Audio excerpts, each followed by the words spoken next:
George H. W. Bush has been honored with a solemn ceremony and high tributes in the U.S. Capitol, Washington, as the remains of the 41st U.S. president took their place in the Capitol Rotunda for 3 days of mourning. With Bush's casket atop the Lincoln catafalque, first used for Abraham Lincoln's 1865 funeral, dignitaries came forward on Monday, Tuesday NZT, to honor the Texan whose efforts for his country extended 3/4 of a century from World War II through his final years as an advocate for volunteerism and relief for people displaced by natural disaster. President from 1989 to 1993, Bush died on Friday aged 94. The U.S. House chaplain, the Reverend Patrick J. Conroy, praised Bush's commitment to public service, from Navy pilot to congressman, UN ambassador, envoy to China and then CIA director before being elected vice president and then president. Read more, touching George H. W. Bush cartoon Bush's service dog lies by his casket the gracious note Bush left Clinton day of mourning planned for Bush. Here lies a great man, said Republican Paul Ryan, the House Speaker, and a gentle soul. His legacy is grace perfected. Vice President Mike Pence and Republican Senate Leader Mitch McConnell also spoke. U.S. President Donald Trump did not attend, but he and First Lady Melania Trump came to the U.S. Capitol later on Monday, Tuesday NZT, to pay tribute. They stood in front of the casket with their eyes closed for a few moments, before Trump saluted the casket. Political combatants set aside their fights to honor a Republican who led in a less toxic era and at times found commonality with Democrats despite sharp policy disagreements. Democrat Nancy Pelosi, the incoming House Speaker, exchanged a warm hug with George W. Bush and came away dabbing her face. Bush himself seemed to be holding back tears. U.S. President Donald Trump and First Lady Melania Trump pay their respects in front of the flag-draped casket of late former President George H. W. Bush at the U.S. Capitol Building's Rotunda in Washington, D.C. Pelosi and Chuck Schumer, the Senate Democratic leader, placed wreaths in the short ceremony before the rotunda was opened to the public. Sent off from Texas with a 21-gun salute, Bush's casket was carried to Joint Base Andrews outside the capital city aboard an aircraft that often serves as Air Force One and designated Special Air Mission 41, in honor of Bush's place on the chronological list of presidents. His eldest son, former President George W. Bush, and others from the family traveled on the flight from Houston.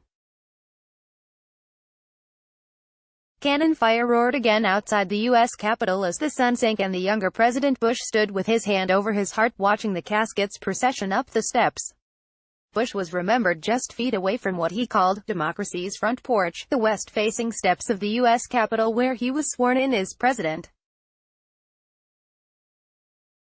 He will lie in state in the U.S. Capitol for public visitation through Wednesday, Thursday NZT.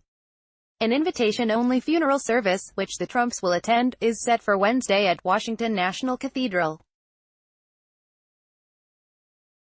Although Bush's funeral services are suffused with the flourishes accorded presidents, by his choice they will not include a formal funeral procession through downtown Washington. On Sunday, Monday NZT, students, staff and visitors had flocked to Bush's presidential library on the campus of Texas A. "I think he was one of the kindest, most generous men," said Marge Frazier, who visited the downtown statue while showing friends from California around.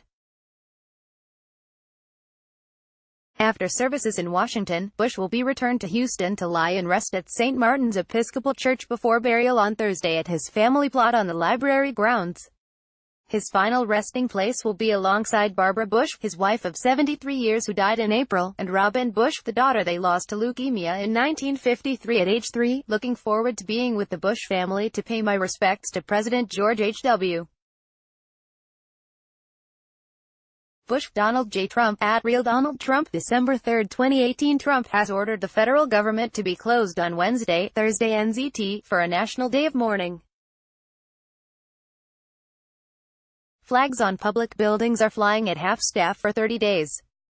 Bush's passing puts him back in the Washington spotlight after more than 2 decades living the relatively low-key life of a former president.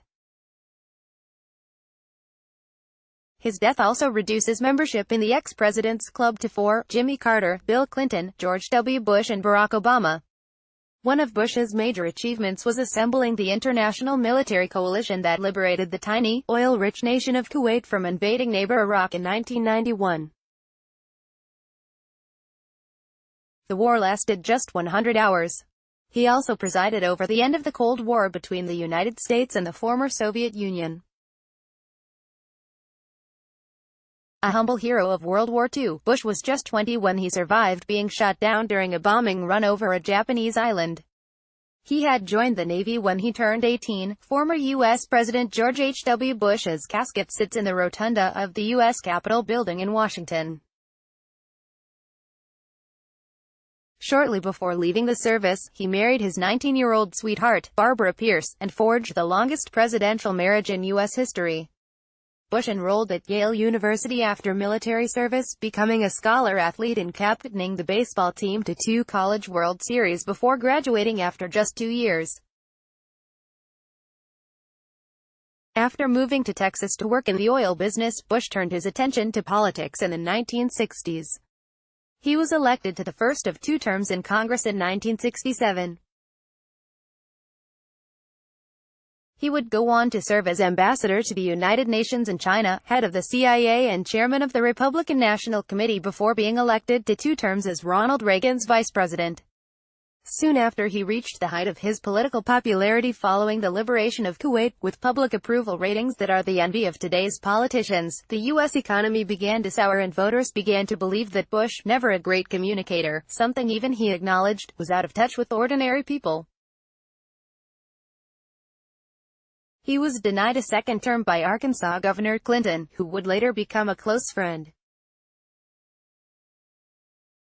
The pair worked together to raise tens of millions of dollars for victims of a 2004 Indian Ocean tsunami and of Hurricane Katrina, which swamped New Orleans and the Gulf Coast in 2005.